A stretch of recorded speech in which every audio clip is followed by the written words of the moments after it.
안녕하세요, 여러분. 지구상에서 가장 유명하고 중요한 수로 중 하나의 숨겨진 놀라운 지질학적 비밀을 파헤치는 이번 시간에 오신 것을 환영합니다. 오늘 우리는 매일같이 지정학적 뉴스의 중심에 등장하는 한 장소를 완전히 새로운 시각으로 바라보려고 합니다.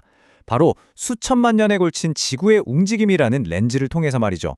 아마 이 시간이 끝나고 나면 여러분이 늘 보시던 세계지도가 전혀 다르게 보이실 겁니다. 자, 준비되셨나요? 본격적으로 한번 들어가 보죠. 숫자 4분의 1, 이게 무슨 의미일까요? 바로 오늘 우리가 이야기할 장소에 막대한 경제적 가치를 보여주는 숫자입니다.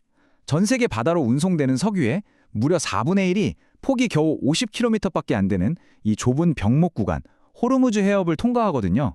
페르시아만과 오만만을 잇는 그야말로 세계 경제의 숨통이라고 할 수 있죠. 최근 2026년에 발생한 갈등 관련 뉴스에서도 이 지역이 자주 오르내리는 걸 보셨을 겁니다.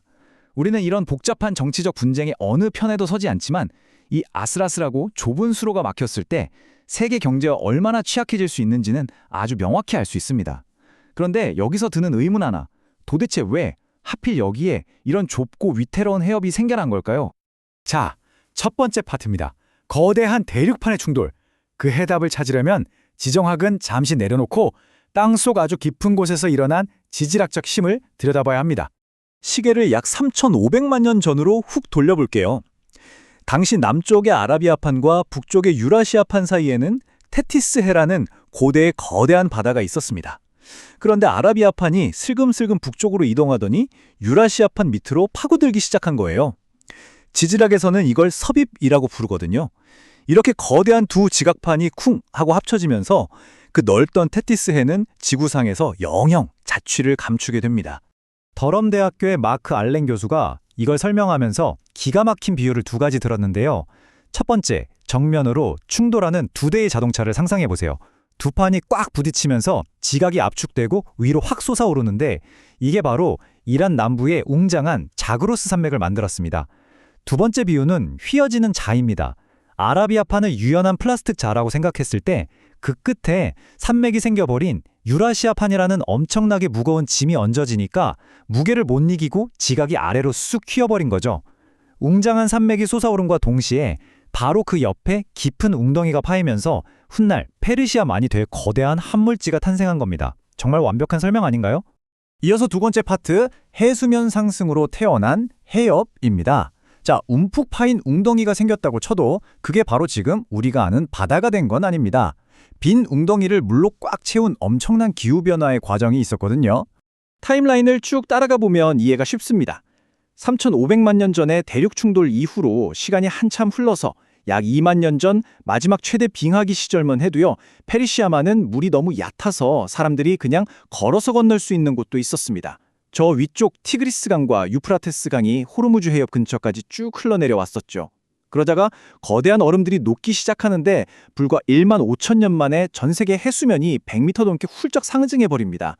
1만 5천 년이 길어 보이시겠지만 지질학적 시간으로 치면 이거 정말 눈 깜짝할 사이에 일어난 일이거든요. 이 엄청난 양의 물이 지금의 이라크 동쪽 해안을 덮치면서 빈 웅덩이를 가득 채웠고 마침내 오늘날의 호르무즈 해협이 태어나게 된 겁니다. 세 번째 파트로 넘어가 보죠. 지질학자들의 기적 같은 낙원. 이런 무시무시한 자연의 힘이 만들어낸 결과물이 단지 뉴스에 오르내리는 해상 교통로에 그치는 게 아닙니다.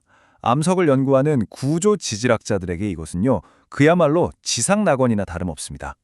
옥스퍼드 대학교 지구과학과의 마이크 설 교수가 한 말을 들어보시면 분위기가 확 와닿으실 겁니다. 이곳은 정말 멋진 곳입니다. 세계에서 단연코 가장 크고 훌륭한 오피올라이트를 볼 수 있습니다. 원래 이 오피올라이트라는 건 깊은 바다 밑바닥 지각에 묻혀 있어야 정상인 암석이거든요. 그런데 여기선 땅이 솟아오르고 바닷물이 차오르면서 만들어진 복잡한 해안선 덕분에 수 킬로미터 땅속에 꽁꽁 숨겨져 있던 비밀들이 지표면에 그대로 드러나 있는 겁니다. 이 지역에 펼쳐진 장관을 생각해 보세요. 북쪽 자그로스 산맥 쪽을 보면 사암, 쉐일, 그리고 단단한 석회암 지층이 수 킬로미터에 걸쳐 끊임없이 펼쳐져 있습니다. 직접 걸어 다닐 수 있을 정도죠. 그리고 진짜 기가 막힌 건 암연빙하입니다.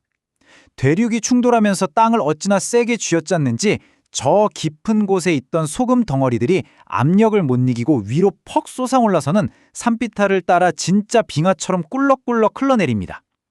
게다가 남쪽 무산단 반도로 가면 아까 말씀드린 고대 해양 지각인 오피올라이트 위를 직접 밟고 관찰할 수 있어요.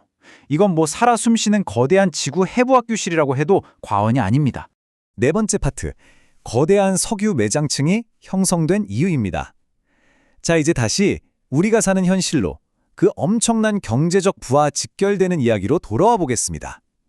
도대체 왜 중동에는 이렇게 석유가 쏟아져 나오는 걸까요? 여기서 정말 재미있는 사실은 아까 웅장한 산맥을 만들었던 바로 그 거대한 대륙판의 충돌이 세계 최대의 에너지 저장고를 꽉 닫아버린 뚜껑 역할도 같이 했다는 겁니다. 1단계로 유라시아판과 부딪히기 전 수억 년 동안 아라리아판은 아주 얇은 바다 아래에 있었습니다. 당연히 석유나 가스의 재료가 되는 유기물들이 엄청나게 바닥에 쌓였겠죠? 그리고 2단계, 두 대륙판이 쾅 하고 충돌하면서 이 어마어마한 양의 석유와 가스가 아라비아판의 북쪽, 그러니까 지금의 이란, 이라크, 시리아 땅 속에 완벽하게 밀봉되어 버린 겁니다. 이렇게 어마어마하게 넓은 지역에서 억겁의 시간 동안 쌓여서 뚜껑까지 덮였으니 조금만 파내도 고갈되는 게 아니라 수십 년을 펑펑 써도 버틸 수 있는 엄청난 매장량이 만들어진 거죠. 드디어 마지막 5번째 파트입니다. 미래, 사라지는 해협. 자, 그런데 여러분, 이 이야기는 여기서 끝이 아닙니다.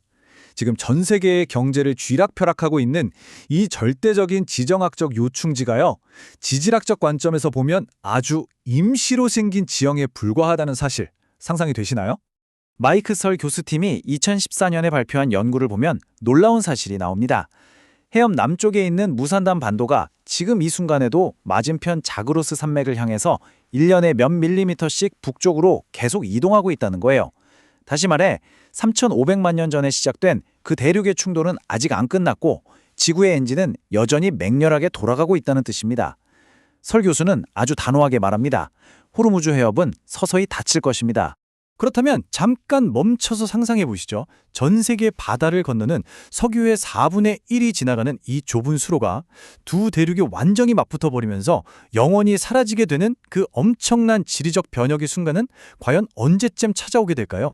정답은 빠르면 지금으로부터 1000만 년 후입니다.